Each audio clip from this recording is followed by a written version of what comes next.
Market یا restaurant میں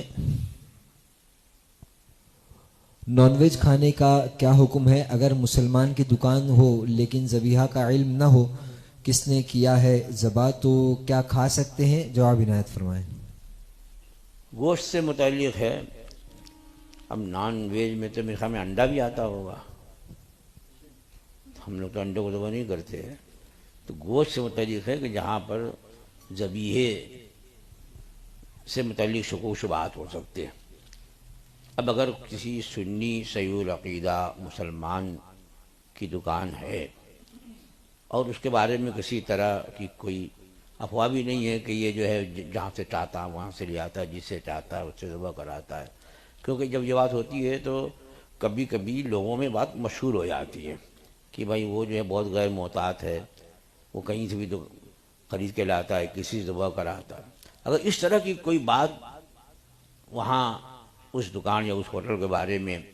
معلوم نہیں ہے اور یہ یقین ہے کہ وہ سنی صحیح عقیدہ ہے، تو گوشت کھایا تو اس میں اب تحقیق کے حکم، ہاں جہاں پر کہ شکوک و شبہات ہوں۔ اولاً جیسے یہی پتہ نہیں ہے کہ سنی کا ہوٹل ہے کہ نہیں، پہلے تو یہی معلوم کرے کہ وہ سنی، اگر سنی کا نہیں ہے تو ہرگز جو ہے گوشت کی چیز نہ کھائیں، اور سنی کا ہے اور اس کے بارے میں کسی طرح کی کوئی بات نہیں سننے میں آتی تو کھانے میں حرج نہیں ہونا چاہیے۔ جو فرائیڈ آئٹم آتے ہیں اس میں نیپالی زیادہ تر جو ہے غیر مسلم رہتے ہیں، تو کیا کریں؟ اس کو بھی کھانے کی کیا اجازت؟ فرائیڈ رائس میں رہتا ہے گوشت، رہتا ہے اس میں؟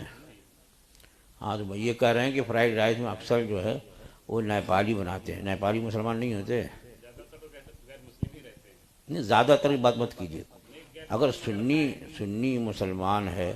اور وہ مسلمان کو رکھے ہوئے ہے تو پھر کیا حرج ہے اس میں؟ غیر مسلم اگر ہے وہ، اگر یہ معلوم ہے آپ کو کہ پکانے والا غیر مسلم ہے لیکن مالک جو ہے وہ مسلمان ہے اور مسلمان کے وہاں سے وہ چکن لاتا ہے، خاص چکن ہی ڈالتے ہیں، مٹن جو بھی ڈالتے ہوں گے، گوشت جو ہے وہ مسلمان کے وہاں سے لاتا ہے، اتنا بھی معلوم ہے، اور پکانے والا جو ہے وہ غیر مسلم ہے لیکن پکاتے وقت جو ہے صرف تنہا نہیں رہتا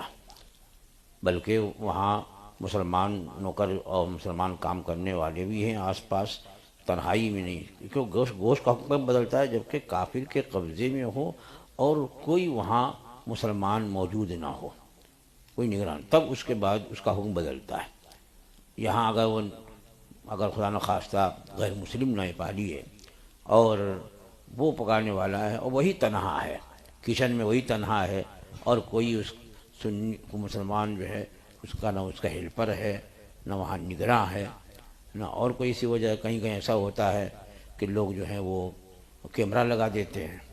اور کیمرہ لگا کر کے اس کی نگرانی کرتے رہتے ہیں کہ وہ کچھ ڈال رہا ہے کہ نہیں ڈال رہا ہے کیا اپنے پاس سے۔ تو اگر ایسی صورت ہے کہ بالکل وہ اکیلا نہیں ہوتا تو گوشت کا حکم نہیں بدلے گا، اور اگر کبھی کسی موقع پر وہ اکیلا ہے، وہاں کوئی مسلمان نگران نہیں یا کسی طرح کی اور نگرانی نہیں ہے، تو پھر گوشت کا حکم بدل جائے گا، چاہے وہ فرائیڈ رائس ہو یا یہ کہ چکن فرائی ہو یا اسی قسم کی اور بھی چیزیں ہوں، چکن چلی فرائی، کیا کہ سب تو ہے، چلی تو ہوتے ہی رہتا ہے، مگر یہ کہ گوشت کے معاملے میں ضروری ہے کہ ذرا احتیاط کریں۔